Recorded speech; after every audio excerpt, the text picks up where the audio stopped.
Hola, ¿qué tal? Los saluda Abril Pérez Fontes. Muchas gracias por escucharme. Soy estudiante de la Universidad Autónoma de Chihuahua en la carrera de Medicina. En el siguiente video se presentará un caso clínico de fractura de tobillo y su abordaje terapéutico. Se trata de un paciente masculino de 81 años de edad, el cual presenta caída de su propia altura días previos a su ingreso, generando dolor, limitación funcional e inflamación del tobillo izquierdo, motivo por el cual acude a consulta en donde se le solicita estudios de gabinete, los cuales analizaremos a continuación. Se decide tratamiento quirúrgico por la personalidad de la fractura. Se realiza una osteosíntesis del tobillo izquierdo.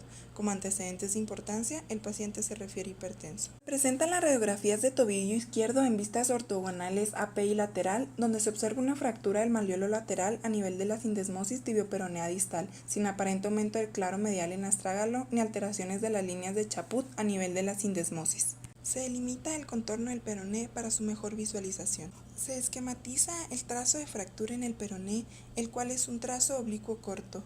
Dicho trazo se encuentra a nivel de la sindesmosis tibioperonea distal. Este esquema de la lesión en tobillo en supino eversión describe los posibles trazos de fractura. En nuestro caso, la fractura corresponde a la demarcada como fase 2 en el peroné.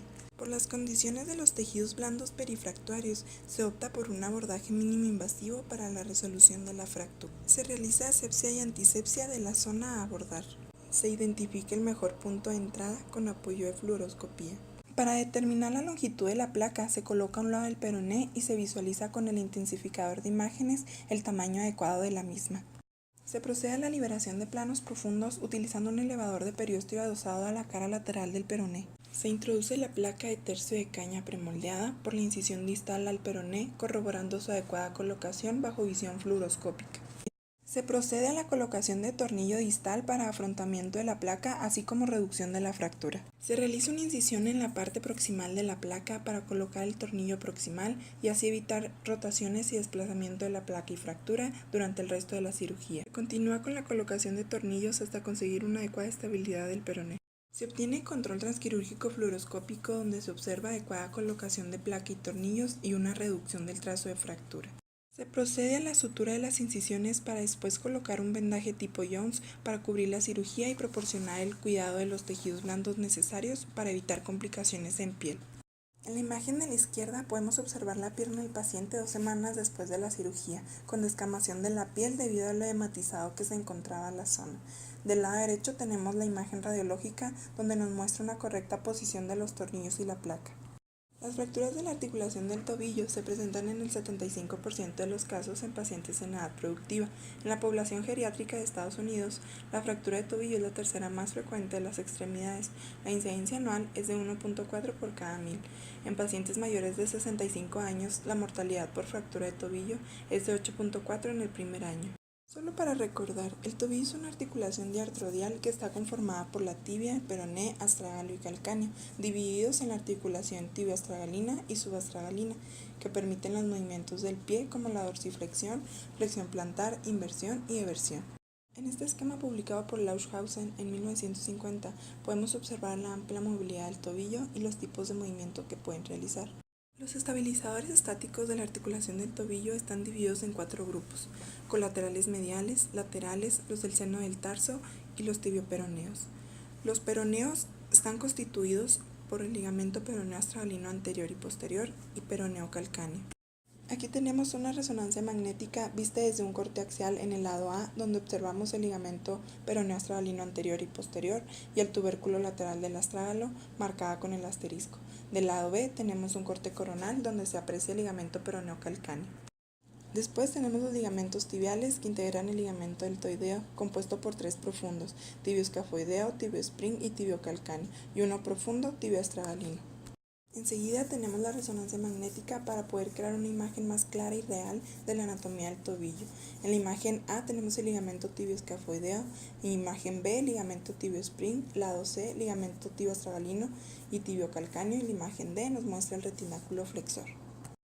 Aquí otra resonancia magnética proyectada en un corte coronal potenciada en T2 que muestra los ligamentos del seno del tarso, el ligamento astragalo-calcáneo en la imagen C y D y el ligamento cervical marcado con un asterisco en la imagen A y B, que son extracapsulares. Ahora, después de haber repasado la anatomía, vamos a explicar el mecanismo de lesión de las fracturas. Los traumatismos por compresión axial o indirectos son fracturas del segmento distal de la tibia a nivel supramalleolar o fracturas del calcáneo. Lausch-Hansen las consideraba fracturas luxaciones y describió su biomecánica por primera vez en 1948. Este es un fragmento del artículo de Lausch-Hansen de 1950, donde describe la biomecánica de la lesión de las fracturas y en los diferentes escenarios que puedan suceder. En el escenario 1, el daño está limitado a los ligamentos, en el 2, fractura de peroné, en el 3, fractura de la tibia y por último, en el escenario 4, el más complejo de todos, es de ambos huesos. Este esquema nos ejemplifica cómo se fractura el tobillo, la posición inicial de este y el vector que ocasiona la lesión en relación con el mecanismo de producción. Esta clasificación nos dice la posición del pie, ya sea prono o supino, y la dirección de la fuerza de la fractura, eversión o abducción. Este esquema se obtuvo de la quinta edición del Rootwood y es para correlacionar lo antes dicho.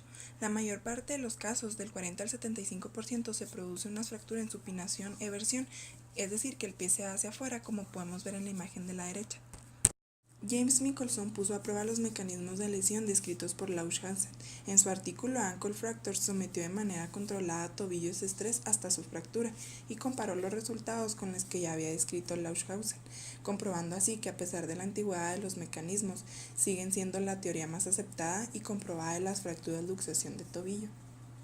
De acuerdo a la clasificación de Anis-Weber, podemos decir que existen tres tipos, que van de acuerdo a la localización del trazo de la fractura del peroné con relación a la sindesmosis. La tipo A o infrasindesmal, en relación con la sindesmosis tibioperonea distal, existe la probabilidad muy cercana al 0% de que ésta esté dañada. En la tipo B o transindesmal, donde la relación de daño a la sindesmosis es cercana al 50%, y la tipo C o suprasindesmal es la más compleja, ya que existe una posibilidad del 100% de que la sindesmosis se encuentre dañada. Es muy importante saber elegir y diferenciar si el tratamiento será quirúrgico o conservador en la reparación de una fractura y de acuerdo a las indicaciones. Hoy día el tratamiento quirúrgico es el adecuado para la rápida y total reparación de la lesión frente a la alternativa de un tratamiento conservador, debido a que la inmovilización prolongada puede llegar a producir alteraciones del cartílago, músculo y movilidad. Según Lausch-Hansen, el mecanismo del tipo más común de la fractura del tobillo es la rotación hacia afuera de un pie supinado. Las fracturas en los pacientes geriátricos son una causa de alta mortalidad. En el 2011 se publicó un estudio retrospectivo de 92 fracturas de tobillo y tratamiento quirúrgico en pacientes mayores de 80 años, lo cual nos arrojó que el 82% regresaba a su movilidad igual que antes de la lesión, mas sin embargo se encontró una mortalidad de 12% en el primer año. Raymond Su y colaboradores, en su artículo Morbilidad y mortalidad asociadas a fracturas geriátricas de tobillo, describen la asociación de fracturas de tobillo en pacientes geriátricos con la morbimortalidad y los comparan con las fracturas de cadera. La siguiente gráfica nos muestra la relación de la supervivencia a un año después de una fractura de tobillo, de cadera o de alguna otra admisión, lo que nos da como resultado una mortalidad del 11.9% después de una fractura de tobillo y de 28.2% después de una fractura de cadera. Esto quiere decir que muere 1 de cada 10 pacientes geriátricos con fractura de tobillo al año de haberse presentado la lesión, por lo que se puede concluir que las fracturas de tobillo no deben de tomarse tan a la ligera. Lampasona describió en su artículo Fracturas de tobillo tratadas mediante osteosíntesis los resultados funcionales tras una osteosíntesis de tobillo utilizando la escala de AOFAS para tobillo y retropié como parámetro de medición. Se hizo una correlación radiológica y clínica. En 40 casos, la inclinación astragalina y el ancho de la mortaja estaban dentro de lo normal, y de ellos, el 59.4% presentaron buenos resultados clínicos.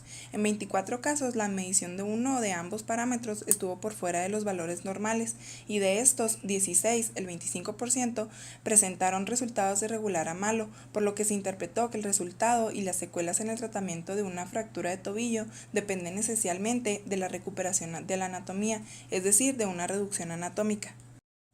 El adecuado manejo de los tejidos blandos en las fracturas luxación de tobillo nos aumenta la probabilidad de éxito para el tratamiento de las mismas.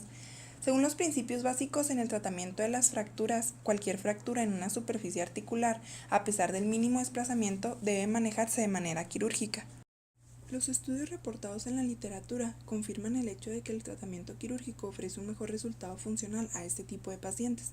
A pesar de no ser una articulación de gran tamaño, las fracturas de tobillo en los pacientes geriátricos son causa de mortalidad muy alta. El abordaje mínimo invasivo para el tratamiento de las fracturas es una buena opción cuando se pretende preservar la viabilidad de los tejidos